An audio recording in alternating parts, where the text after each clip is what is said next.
Hi, this is Zach from Mercury Works, and I'm going to show you today how to mount medium format stereo slides. Many different guides have been written about this, including the one in the Mercury Stereo User Guide, but it's much easier in actual practice. So to help get you started, I wanted to create a video to show this.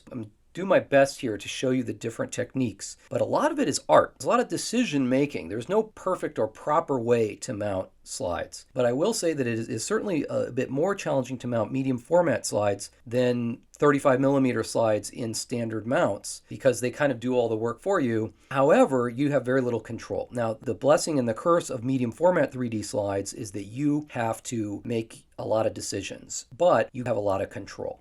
You can choose where your image falls in the depth plane in relation to the slide mount, the stereo window. And you can choose your crop, you can choose to reframe your image. You have a lot of choices, and that's what's exciting about it. So I'm going to show you what I think works well for me. So what we have here are several different examples of medium format slides ready to mount. Here is a traditional 120 shot, right? You get 6 shots per roll. You get a little bit of space in between the images when you cut it out. This is what you get, something like this. The new Mercury M-Alchemy technique is to shoot negatives and then print the positives. And when you do that, you have way more control. You have way more latitude in your film, a huge range of ISOs you can shoot. You have long rolls. You're not stuck with 3 or 6 shots per roll. You can load rolls up to about 33 shots per roll, or as small as you want, as several shots. So for a lot of reasons, I really highly recommend shooting on 65mm or 70mm film if you're shooting medium format 3D, but you can certainly shoot 120, and that's very common. What I'll show you here is a couple of different types of slides you might end up with, and you'll see that there are different challenges associated with them. But in general, 120 slides are harder to mount than M-chromes that have been printed by M-Alchemy, and the reason is that you have more film, more past the image area. You have significantly more film here on the top and the bottom to grab onto and adhere to your slides. You're oftentimes really fighting the edges of the film in 120. Also, 120 typically, it certainly can be a lot more, it depends on how old it is, how long it's been in the camera, it can get much more curly. 120 film is typically far less flat than 65mm and 70mm film. So that's a 120. This is an example of a color 65mm film that has been printed as an M-chrome onto color stock. So you get a color slide from your color negative. This is also an example of that. 2 different films. This is the 500 tungsten film, really gorgeous, especially rich in color and fast. This is the medium speed 250 daylight film, which is my absolute #1 recommended film for shooting color in 3D. This here is a black and white negative. So this is a black and white negative that when we M-chrome this, when we print this as a slide, we use a special black and white stock and a different process. So it comes out differently. Here it comes out in true black and white without any color cast. We can also print black and white onto the color stock, but it's hard to get 100% of the color cast gone, so we recommend a black and white M-chrome in that case. But in each case, you get something a little different. The black and white M-chrome, it has no perforations, but still has the larger film area, which makes it easier to mount. 120 film has no perforations, but it also is a much smaller piece of film, so it's more difficult to mount. The color M-chromes have the extra film, so they're easy to adhere, but they have perforations that can slightly reduce the height of your image area, in some cases necessitating a tiny bit of masking. It depends on what your image is originally, etc. So those are the results, the different possibilities that you'll face. This is the one I think I'll actually mount for this demonstration. It's a nice shot, a spooky shot of a bunch of skeletons and creepy dolls and things in a kind of amazing Halloween lawn that was set up. So it has a lot of depth, a lot of items at different depth levels. So I think it makes a really good demonstration slide. So this is the one we'll actually mount, but I will talk about whenever, if anything would be different for 120 than 70 millimeter, I'll mention that as we go. So the very first thing you need to do, step one, is choose your mount. And basically, your options are going to be what width do you want your stereo window to be, and what height do you want your stereo window to be.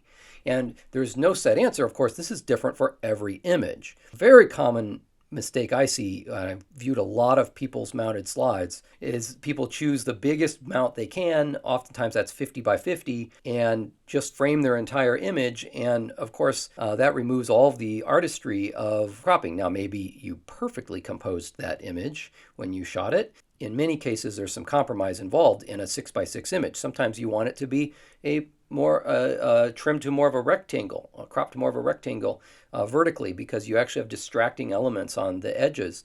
Or sometimes you want to reframe it vertically to eliminate part of the top or part of the bottom. Sometimes for technical reasons, you have objects in the frame that are too close and you want to crop them out so that they don't mess up your depth for your entire image. So there are a number of reasons to mask your image in different ways, and you need to make that decision first as you're going to mount a given slide. So first thing to choose is the width of your stereo window.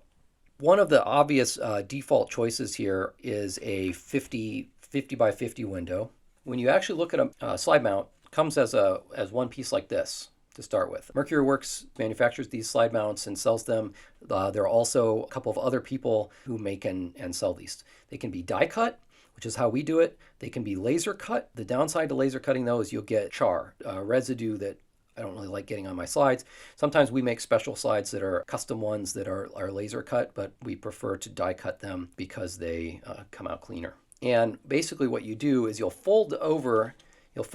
So you've got one side that's a larger window and one side that's a slightly smaller window. You always mount your slides to the larger window on the inside, and then eventually when you fold over, your slightly smaller window covers up any mounting details. The edges of the film and all of that get covered up by about 1 millimeter around the entire frame, 1 millimeter on each side. So that's very important to keep in mind when you're mounting. But the very first thing is you want to measure your final frame on the smaller window with the more curvature. And you just hold it up. You can just hold it up there to take a look at it, right? And decide, well, what width do I want? First of all, artistically, where do I want the edges of my frame to be? Do I want to crop out some busy stuff? Do I want the entire width? That's up to you. But there's another factor, and that is what kind of camera or back you shot the film on. How big was the aperture of the entire negative or positive that you shot?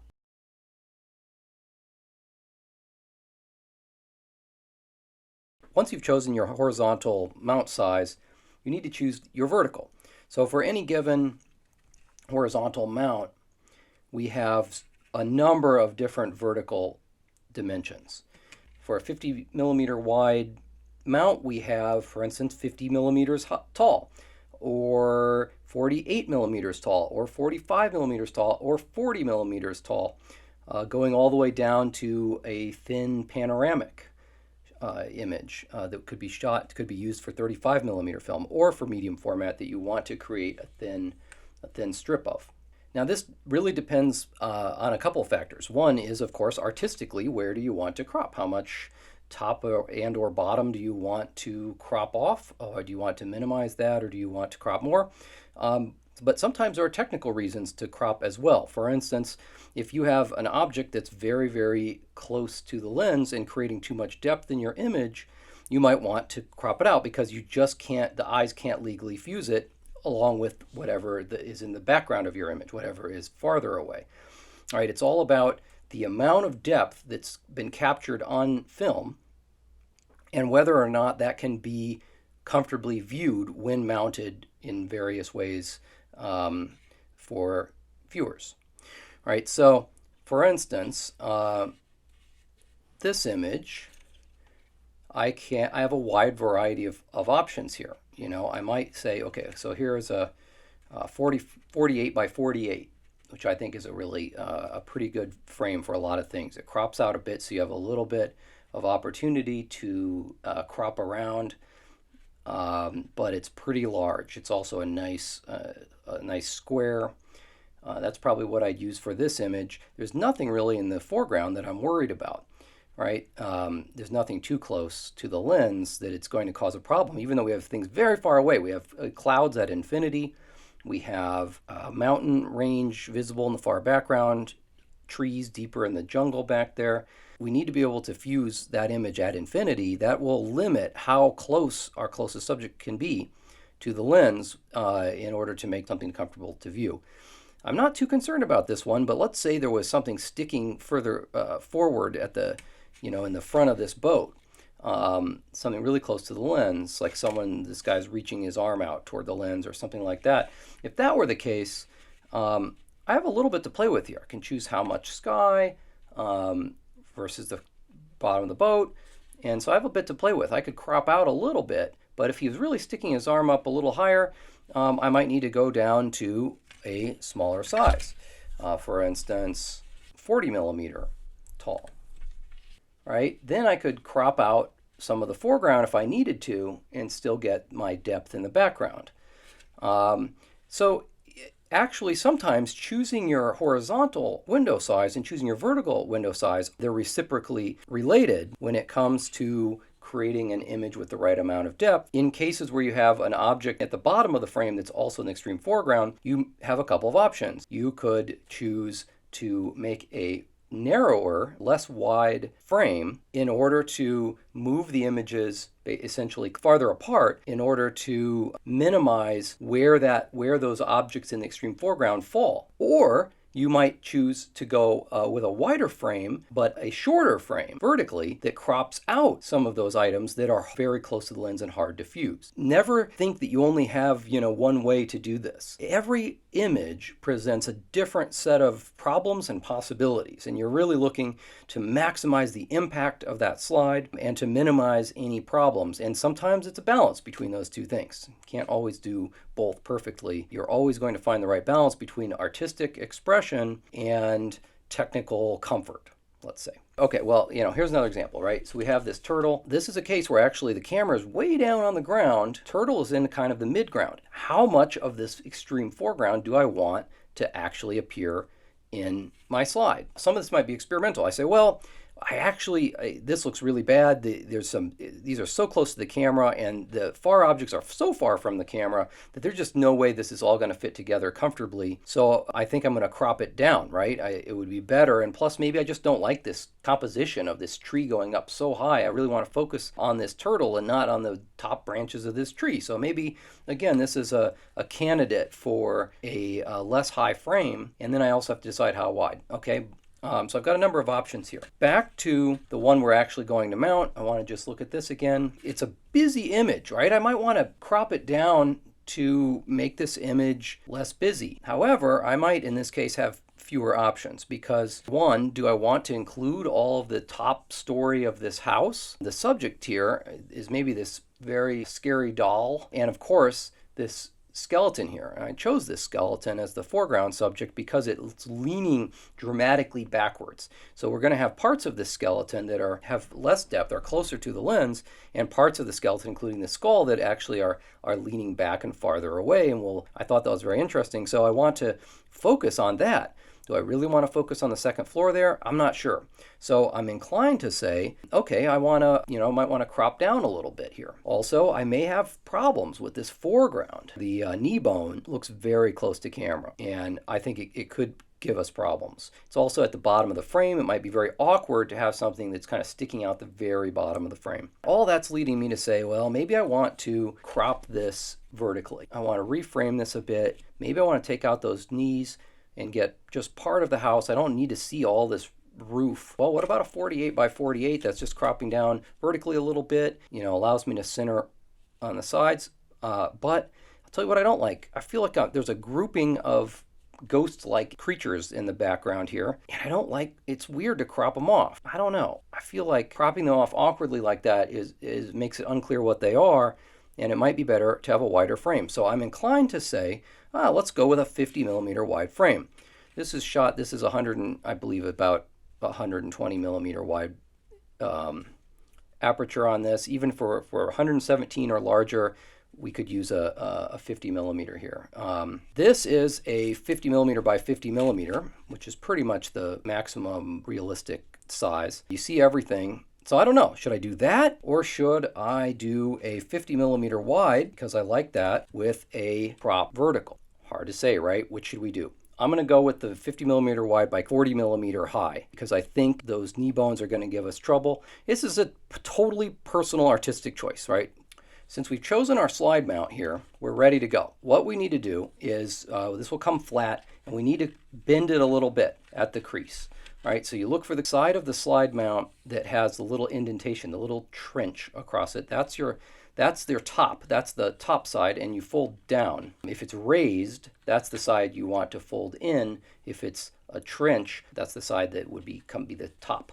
Okay, anyway, you're going to open it up like this. The next step is basically to add little tabs. See these little, what this is basically double-sided tape that you stick around the corners of each chip. The chips are each image. We're going to cut those in a minute, but first I always want to have my slide mount ready. So once I've chosen a slide mount, and again, it can be provisional. We might want to test it out and switch to a different mount if we don't like it. But once we've got our slide mount, we go in here, add these little tabs. Here's what I recommend. This is iCraft brand mounting squares. These are fantastic. These are the best ones I've personally found. They come in a roll like this, and basically they come on a long like kind of wax paper like backing. So they're very easy to peel off, and they're already cut into pieces. So what you do is you just peel each one off. Because those tend to be pretty large, what we tend to do is cut them in half. And you do that long ways, not short ways, because there's a little extra flappy tab here of further kind of wax-like paper that allows you to peel this off. And we want to preserve that on both sides. So we cut it long ways in half like that. You've got these two little pieces. And what you do is you just stick this down. Once it's stuck, it's sticky on the back. Once it's stuck on there, you take the little tab here and you just peel it up and peel it off. And now these are stuck on your slide mount and ready for your film to stick to.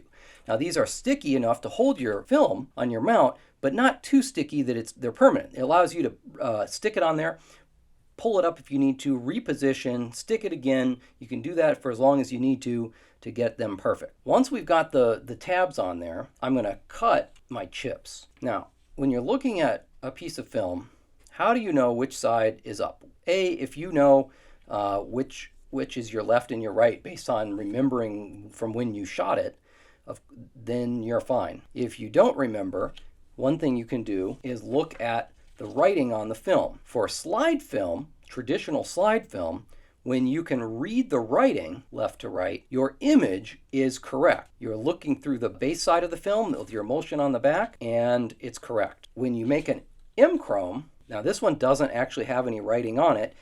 This one does. So an example, and on an M-Chrome, it's the opposite. If you can read the writing correctly, then your left and right are reversed. It's incorrect. You actually want that to be reversed. The little says codec.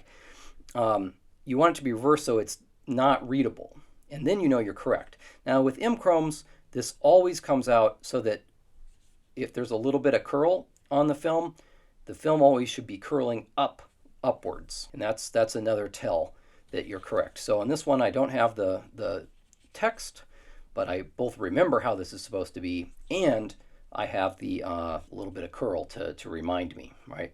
Should always curl up on an M-Chrome. Black and white M-Chromes typically don't have any curl to them, and they also don't have any writing, so that is one you have to just remember.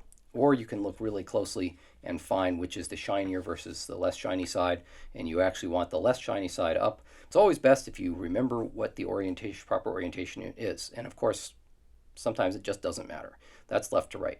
Okay, once you have the correct side facing upward, what you do is if you've got extra film on the edges, I've already cut these down, but when you get an M-Chrome, it might have extra film on the edges like this one does, and you can just trim it down. You want to always leave the little black, the little edges, the black border at the edge of your image area. You want that. You're going to need that when you're mounting. So you don't get rid of that, and you don't, just cut a little close to it like that. Doesn't have to be a perfect cut, anything like that. You just trim your film down so that you're close to the left and right borders of the overall image. We've already done that here. The next step is to actually, if this is a 120 film, there's nothing vertically to cut on the top or bottom. And that's because you have very little. Look at the edge of your image. Like, you have very, very little film to work with in terms of mounting. That's a real challenge. The advantage of an M-Chrome here is you have a lot of extra film on the top and the bottom, and you're going to probably want to trim that if you're going to be shifting this really radically vertically in your frame. If we take a look at the frame we chose, we go, oh, okay, we're going to be shifting this frame. Well, it's actually going to be more or less centered because I want to crop out a little bit of foreground and a little bit of the top. So that if I look there where the film lands, I can see that I'm running the film on the bottom pretty close to the edge of the bottom of the mount. So what I'm going to do is trim a little bit of that off. Let's say 40% of that bottom. And again, this can be a really quick and dirty cut. You just cut it out, whatever you don't need, and that leaves you with whatever you're going to have left to stick to your tabs. Okay, next thing you need to do is called transposing the film.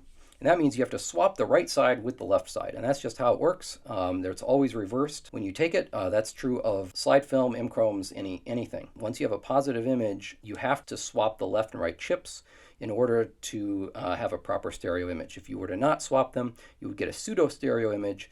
It would still be sort of in stereo, but the farther away objects would appear closer in the Z dimension, and the closer objects would appear farther away. It's very disorienting. You do not want that. When you're mounting, you don't want to end up with too much film in this middle area because it's going to stick out at your frame. So what you want to do is not cut down the middle, but rather make two little cuts on either side. Okay, right goes to left, left goes to the right side. Now my chips are transposed correctly, and I'm going to provisionally mount them in the mount. So start with either one. How do you do this? How do you know where to put this? First of all, you get a feel for this over time, but here's what I do. I take the edge, the edge of your image, and I line it up with this inner edge of the mount. You may want to shift in or out, and sometimes you get the hang of this, and you know, okay, well, this is 120, this was a very wide image I took. Probably I want to shift in a little bit. I'm going to shift in like 1 millimeter here. So I'm going to find the edge, right? Because we're going to find that edge where the edge of the image lines up with the edge of, I have a slightly jagged edge here. And that's because this was shot in a sheet film holder, not a roll film holder. We line that up. I'm going to go in about 1 millimeter. Okay, I also need to find my vertical. I was going to cut off those the kneecaps on the skeleton because I think they're going to be problematic, too close to the frame. I'm going to go something like there, maybe just above the kneecap, and then I find that left and right edge. I'm going to move in about 1 millimeter. Why 1 millimeter? I just know that this was a pretty wide image. If it was a narrow shot on a narrower back, then I might even move out up to 1 millimeter. Or just align it directly. Okay, I'm going to do the same here. You got to position it so that your second chip matches vertically your first chip. This is so important. And again, I'm going to do that by finding the same position on the kneecap. I can also look at these flowers and see exactly where they should cut off in order to be the same vertical height, which I think is about there. And then now I've got the height. I'm going to go where find this edge, line it up, move out about 1 millimeter. Okay, and I'm pressing down. My film chips are now down on the tabs. Now, how do I know where to go from here? Maybe I'm done. Maybe I just created the perfect slide mount. That is often the case. But you want to test it, and there's two ways to test this. One is by measurement, measuring your near points and your far points to see if they're quote unquote legal, which is to say that they'll be comfortable to view. The second option is to view it. But really, you've got to do both. To view it, we use something called a map viewer. The map viewer folds up, has these little fold-out legs. It goes right over the top of this. It's for viewing stereo maps, but it also works great for viewing stereo slides. When you do this, you want to, if it has adjustable lenses, you want to adjust them to 65 millimeters apart, center to center. And then you set this over top of your image and you do your best to kind of line it up. This is just a loose, quick method to view, right? So I'm using the bottoms of the legs to kind of center this over my slide. And once I have it approximately centered, I'll look at it and see how it looks. Is it hard for me to fuse? Is there a vertical misalignment problem? Is there a rotational alignment problem? You're basically looking for any problems. Did I get my chips mixed up? Does this look good? And if it looks pretty good to you, then you're on the right track and you now can measure. Instead of getting out a ruler, which may damage your film, and is also, you have to remember exactly what should measure what, and a ruler is kind of a crude device for doing this. We invented something to make this much easier. So simple, but makes such a difference when you're mounting slides. This is the Mercury depth gauge. You don't have to remember anything. You don't have to get out a ruler. You don't have to stick something down on your film. This is made out of simple plastic, very smooth on the bottom, will not damage your film. So you can set it right on top of your slide. And it contains all the information you need right on it. Homologs and white zones. In other words, to be legal, you want your homologs near and far to appear within the white zones of the depth gauge. Now, what's a homolog? That's 2 points, the same point on your 2 chips. So any point that is the same in both, it appears in both chips, is called a homolog. Now, you need to find both near homologs and far homologs. Here's how you do that. You can just set this thing right down on top of your slide, and you're going to look for something that's the nearest, ideally the nearest point to the camera, the closest in depth, the point closest to the camera that appears on both chips and is clearly identifiable. It's a clear point in the image. In our case, something in the yellow flowers here, as I'm looking at this, I realize that I got my vertical alignment wrong. That doesn't matter. You can get your alignment wrong because we're going to be repositioning probably anyway, so you don't need to really worry about that. You try to get it right, but you don't have to worry about it at the moment. I'm going to look here at this red flower. There's a red flower that I think is in front. Now, if you're not sure what's nearer than something else, that's what viewing with the map viewer in 3D tells you. Well, I didn't realize something was sticking out, this is my near point. Okay, that helps to identify that. But let's say, I think it's these red flowers are probably the nearest points. So I'm gonna just look for the left edge of this bottom flower. And when I look at that, I can already tell they are in the white zone for the near homolog, right?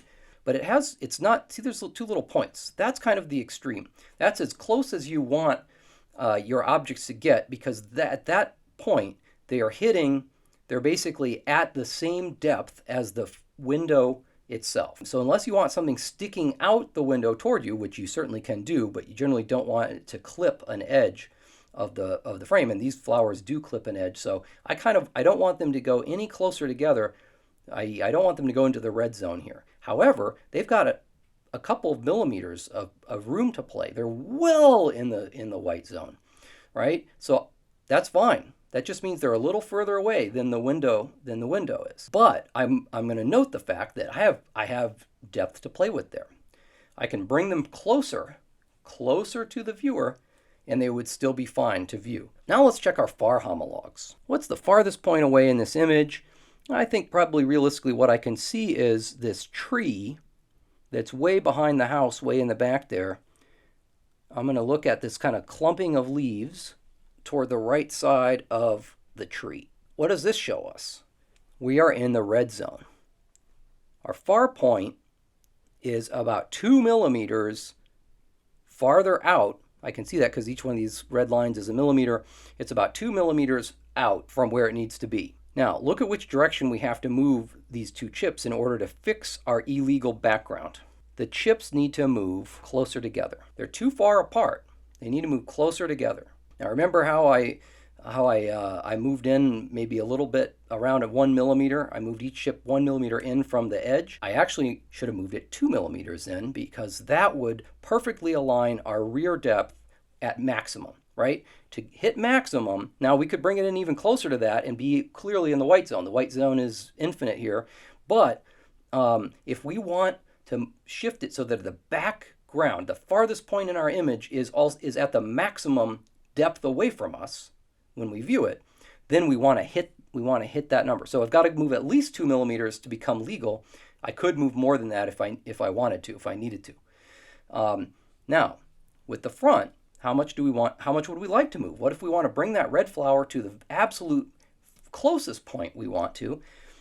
We can just take a look here and see that, lo and behold, it's about 2 millimeters away, which means that we have I chose a great point to crop this image vertically because our background and our foreground are both going to line up. Our closest homolog, our closest point in the image, is going to hit the closest point viewable, comfortably viewable, and the farthest point is going to just hit the farthest point viewable. That's great. What does that mean? It means that when I photographed this, I created maximal depth. And that has to do with how far away the subject is from the camera, the focal length of the lens, and what's in the frame, right? So there are a lot of factors there.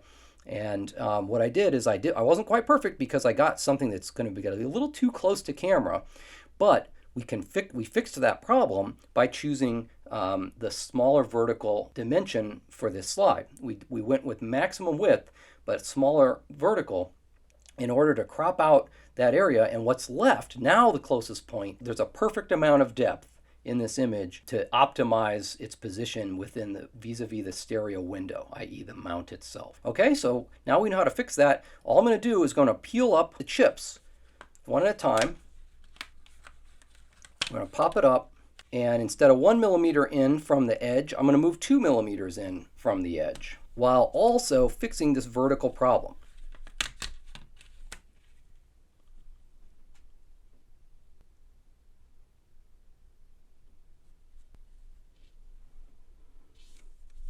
That looks much better to me, much better vertically aligned. My close homologs are perfect. Let's see, my rear homologs, my far points are also perfect. So there we go. We've got the farthest point is at exactly the little point sticking out on the depth gauge. The near point is exactly at the points, so that is ideal. Now, what do you do if that doesn't work? You say you bring your near points into the proper place and your far points are illegal, or you bring your far points properly and you have near points are illegal. You have to choose artistically what you want to do. Maybe there's a piece of your image that is okay to come out toward you, and in which case you're going to want to prioritize a proper rear homologs, and your front point you're okay sticking in front of the frame, in front of the window. That's an artistic choice. If that's a large part of your image, or it's like really clipping a big part of the frame, especially if it's clipping the kind of left or right edge of the frame, that might look really bad, and your better option is actually to choose a different mount. Choose a less wide mount to crop out the offending area, or choose a less vertically high mount to crop out the offending area, or to enable you to have more latitude for positioning. Generally, the less wide your mount, the more latitude you will have for positioning your homologs. You'll have to solve this problem, or at least choose the best option for you. Once you've got this in place, you need to tape these down, especially since we retaped this a couple times. It's going to want to pop up. We use this silver tape. This is Mylar silver tape. And again, this, along with everything else you need, will be linked in the description of this video. This is 1/4 inch thick. That's what you want. And all we're going to do is peel off a piece of Mylar tape to go across the top edge of the film, a piece to go across the bottom edge of the film, and one or more pieces to go in the middle. So we create an eye or I-beam shape to this tape. Why Mylar tape? It's super thin. It's a metallic base. It's incredibly thin, and it doesn't won't add to the thickness inside of unevenness of your slide. It pretty much it's thin and very strong, so it'll hold your film permanently. It's also archival. It's acid free, and it won't cause any kind of problems with your film over time. All right, there we go. Our chips are pretty much permanently in place. You can always undo this tape if you need to, but it holds very, very tightly. And we've got a great image here. In 3D, I just took a look at it. It's really fantastic because there's this really, really, really creepy child doll right behind the skeleton, and they just kind of blend together in 2 dimensions. You can't see a thing. It's a terrible photo in 2D. But in 3 dimensions, this kid, and this is how I positioned it, of course, this kid is peeking through the rib cage of the skeleton, so that in 3 dimensions you see her behind that skeleton. Very, very creepy. You could say even that she's revealed in 3D in a way that she isn't in 2D. Kind of a jump scare. Anyway, very happy with this image. It looks good. When I preview it with the map viewer, we know that it's legal. Now, just to recap what we're doing here. When we're moving these chips closer together or farther apart, what we're doing is shifting the depth in the image that's been captured on film, the z-axis, right? Really, that depth.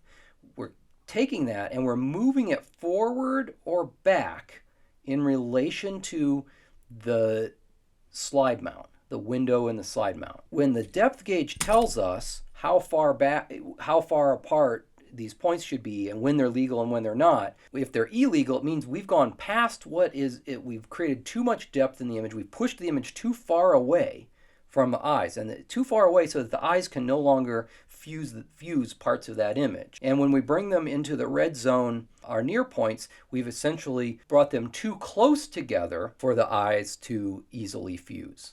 So we can position anywhere in between the far extreme and the near extreme. Anywhere in between is going to be very comfortable to view. However, it might not be positioned optimally in terms of where we want it to be. It might be that we've pushed everything too far away, and then the near points are kind of really receding away, and we felt like we wanted to be close up to some element.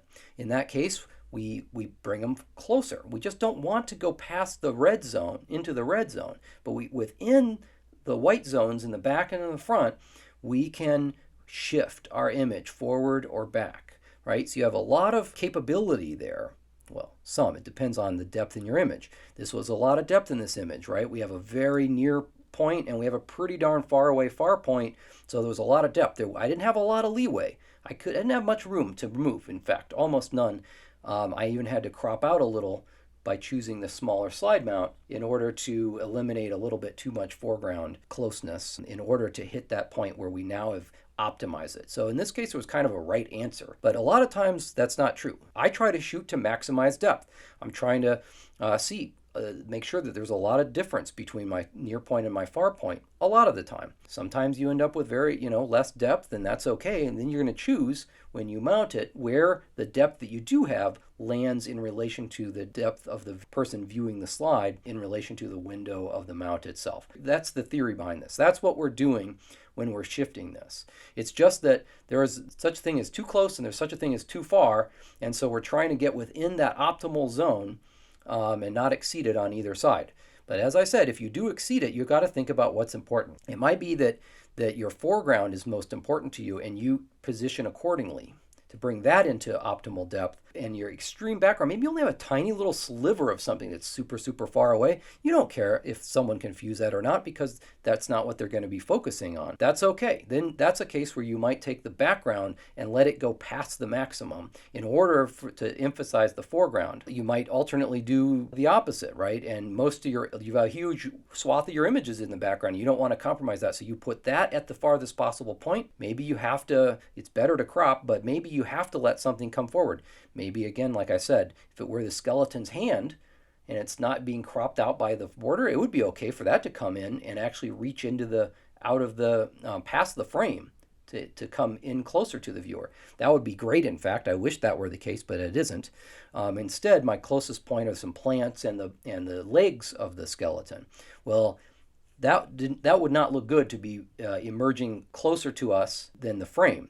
That looks weird because the frame is cropping it off. You don't want it to be closer to us and also cropped off by the frame, that doesn't make any logical sense in terms of depth. That's basically two conflicting depth cues. We don't always love that. However, even that's not a hard and fast rule. Sometimes if it's on the bottom edge of the frame, you have something coming a little bit past the frame, who cares? What I care about and what I encourage others to care about is the artistry. What are you trying to convey with your image? What sort of spatial relationships? What sort of relationship between the perspective of the viewer of your slide and the spatiality within your slide are you trying to convey? What's interesting, right? That's what you should keep in mind when making these decisions about where in the depth plane you want your image to fall vis-a-vis the window.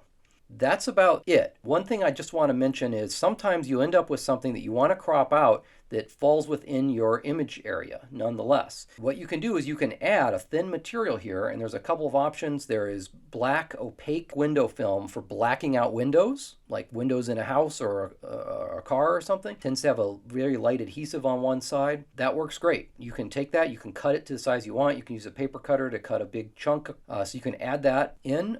You can also, that metallic tape, that silver tape I mentioned, also comes in black. So it's still a silver tape on the back, but it's black on the front.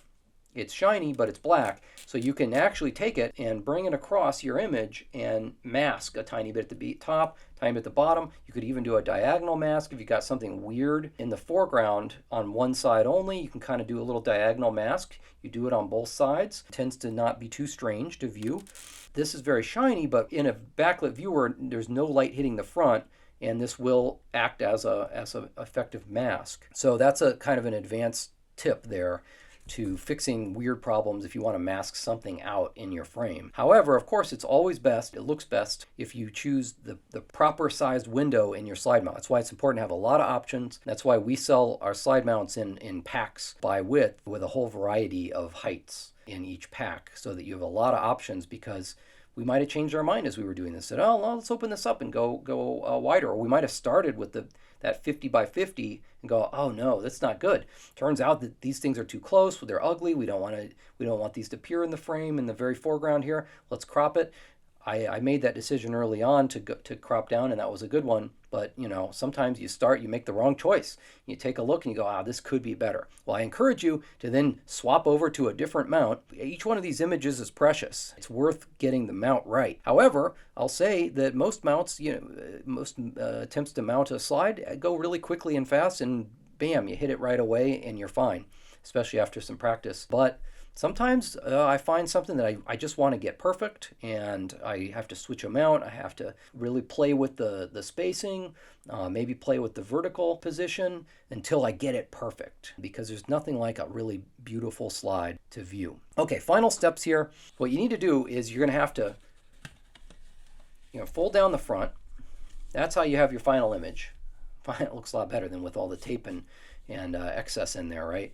So you have your final image. You can either take Scotch tape and put it on the left edge, the right edge, and the bottom edge, and that should hold it. But it's kind of ugly. I don't like this. So when you're just starting out, I do recommend that, because you can go look at this in various viewers. You might, as I did, make all kinds of mistakes and go, I should remount this, right? And that's, if it's tape, you can just tear off the tape, open it up, get a new mount, and remount this. That's great. But I find the tape really ugly. I don't like that at all. I don't like how it still allows it to bulge in the middle of your frame. So I'll tell you how I do it, what I prefer. Once you feel like you're getting a handle on it, and that's to glue this. You're gluing your mount closed. You're not really gluing to your chips, because you still want those to be able to be unmounted and remounted if possible. Okay, so if you're brave enough to glue it, here's what you use. You need a neutral pH glue. Now, basically, the kind I recommend is called PVA adhesive, and it's basically white glue. But you want to get a high-end version, not just Elmer's. You want to get a high-end version that is certified to be acid-free and archival, right? Which means that it's not going to create any vapors or any lasting effect on your images over the decades. Just like this cardstock that we make this out of is archival, and just like the tape is archival. What you do is you just use a little bit of this. Again, it's going to be hard to do on video, very easy to do in real life, but I recommend basically that eye pattern that you do that again. But I recommend extra glue at the top here, near the top ridge. That is the point that has the most spring in it, and that you need the glue to hold together. That will make the best possible slide without a bunch of expansion at the top of your slide. So I recommend getting right up there, and then I put a second bead right on top of my silver tape. So I've added the glue to all top, bottom, and middle. I do not find that you need anything on the left and right edges. So once you've got your glue there, what you're going to do is just squeeze this thing closed.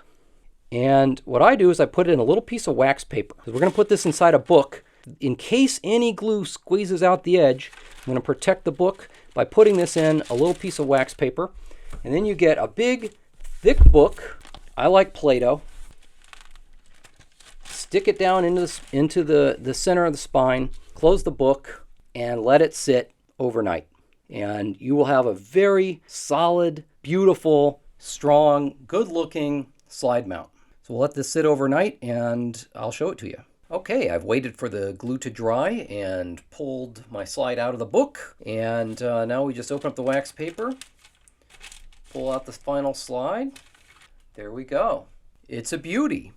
It turned out absolutely perfectly. So the last step here is to write a label on it. You have two options here. Mercury Works at least makes two different colors of slide mount, black like this one, and that tends to look snazzy. We also make white ones in all sizes. The advantage of the white ones is you can just write on it with anything you want. Ballpoint pen, Sharpie, pencil. Black ones, you only have one real option, and that is to use something like this, which is a metallic pen, usually silver. That silver pen will write on and show up just fine on a black cardboard slide mount. This is your only choice here. And that's about it. We have a final slide. All that remains is for us to view this.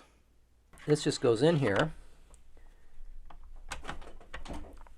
In this case, it's a backlit viewer, so you need to hold it up to a window or a light source, and that illuminates it, and then you can focus the individual eyes. As long as you're using a viewer with high-quality lenses like this, you will get an astounding image. I think there's no better format, not just for 3D, but for photographic media of any kind, than a backlit medium format stereo viewer viewing an analog medium format stereo slide. It just doesn't get any better for resolution, for tonality, for field of view and immersiveness, and for color than this format. And if you want to go to even fancier viewers, we have very high-end viewers that use the highest quality lenses and glass that have ever been available in our Parlor Scope line, if you want to go that far. But even something as simple as this inexpensive comfort viewer can give you an amazing visual experience. So I hope this has convinced you to dive in and mount some slides. Good luck.